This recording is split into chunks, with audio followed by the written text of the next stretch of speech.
April 30th, 1975 marked the end of the U.S. war in Vietnam.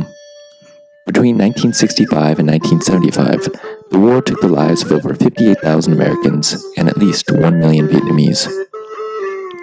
Without congressional approval, the U.S. also secretly dropped the equivalent of a plane load of bombs every 8 minutes, 24 hours a day, for 9 years on the small country of Laos, and carpeted northern and eastern Cambodia with ordnance over the course of the war.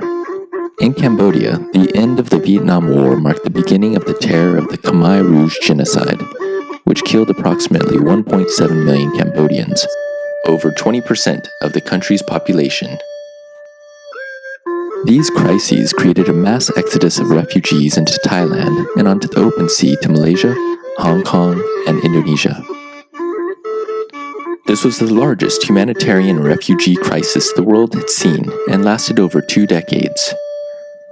Over 1.3 million of these refugees were eventually resettled in the U.S., the largest reception of refugees in U.S. history. Southeast Asian American communities today grew and evolved from deep trauma and great strength. We are continuing to heal from these struggles, honoring our roots, and building our voices as Americans with resilience. This is a story about one organization's history and its ability to transform along with its community over 4 decades. SEARAC was established in 1979 as the Indochina Refugee Action Center, or IRAC, by a group of concerned Americans in the aftermath of these conflicts. In the words of founder Rob Stein, IRAC was little more than a nucleus of consultants from diverse backgrounds who created the organization to address 2 critical issues: the famine in Cambodia and capacity building within the domestic resettlement system. IRAC's early advocacy efforts resulted in the passage of the Refugee Act of 1980 and the establishment of the Office of Refugee Resettlement, helping to develop the country's first formal refugee resettlement program. As the Southeast Asian American refugee population grew, ethnic community representation on IRAC's board and staff expanded, and Lê Xuân Hoa became the organization's first executive director in 1982. Hoa grew IRAC's role as a leading voice for refugee rights and a resource to the U.S. government, acting as both watchdog and advocate as the Southeast Asian Refugee Resettlement Program evolved. Hoa also recognized the need for strong, community-based organizations, known at the time as Mutual Assistance Associations, to provide culturally and linguistically relevant services to newly arriving refugee families, and to advocate for greater access to resources to meet their needs. IRAC helped to build community-based organizations' capacity through training, technical assistance, and grants. IRAC's name was changed in 1983 from the Indochina Refugee Action Center to the Indochina Resource Action Center to reflect this growing focus on providing support and resources for community empowerment. It was 10 years later that IRAC transitioned to the Southeast Asia Resource Action Center, or SEARAC, to shed the colonial overtones implied by the term Indochina and to reaffirm its focus on Southeast Asian American community development. With the conclusion of the Southeast Asian Refugee Program and the retirement of SEARAC President Lê Xuân Hoa, the board decided it was time for SEARAC to refocus.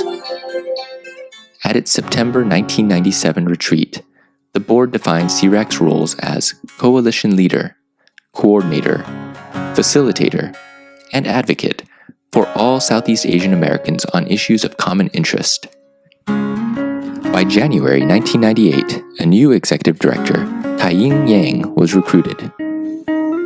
Kai-Ying had previously served as the youngest executive director of the Women's Association of Hmong and Lao in Minnesota. A young professional with many years of advocacy and service experience, Kai-Ying declared a new era for SEARAC and the community. Kai-Ying saw both a gap and an emerging opportunity to build leadership capacity among the 1.5 and second generation of Southeast Asian Americans. Under Kai-Ying, SEARAC piloted its first annual Leadership and Advocacy Training to build a pipeline of leaders in Southeast Asian American communities to advocate for state and local policies and to fill leadership roles.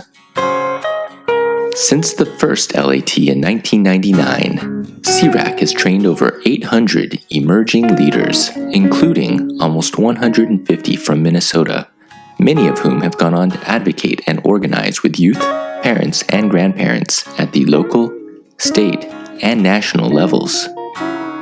The vision to empower 1.5 and second-generation leaders continued past Kai Ying's tenure when, in 2003, Dua Ta took the reins after starting at SEARAC as an intern under Kai Ying.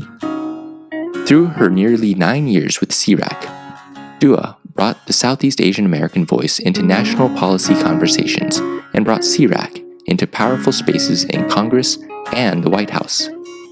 During her tenure, Dua was appointed by President Obama to the President's Advisory Commission on Asian Americans and Pacific Islanders. Additionally, through her leadership, SEARAC strengthened its coalition building across diverse communities, including being a core work group member of the Diverse Elders Coalition, the Campaign for High School Equity, and the National Council of Asian Pacific Americans. Finally, in 2014, Quinn Din became SEARAC's fourth executive director and its first second-generation leader. Quinn came to Washington, D.C. as a grassroots-grown leader whose leadership journey was cultivated by SEARAC. Mentored by SEARAC's Technical Assistance Program, she built lasting infrastructure for the International Children Assistance Network, ICANN, in San Jose, California, and trained as an advocate through SEARAC's Leadership and Advocacy Training in the class of 2007. In 2011, Quinn joined SEARAC as Education Policy Advocate, and within 2 years successfully authored and pushed for the introduction of the All Students Count Act, elevating SEARAC's role as a leading voice for the educational equity for all students, including Southeast Asian Americans. Grounded in a fierce love for community, Quinn furthers SEARAC's legacy by leading with a vision to transform SEARAC into an advocacy powerhouse driven by strong communities. Thank you to SEARAC's trailblazing board, staff, and community partners whose leadership, dedication, passion, and resilience over 35 years have guided SEARAC to become a trusted and respected national advocacy voice that grows stronger every day on behalf of our communities.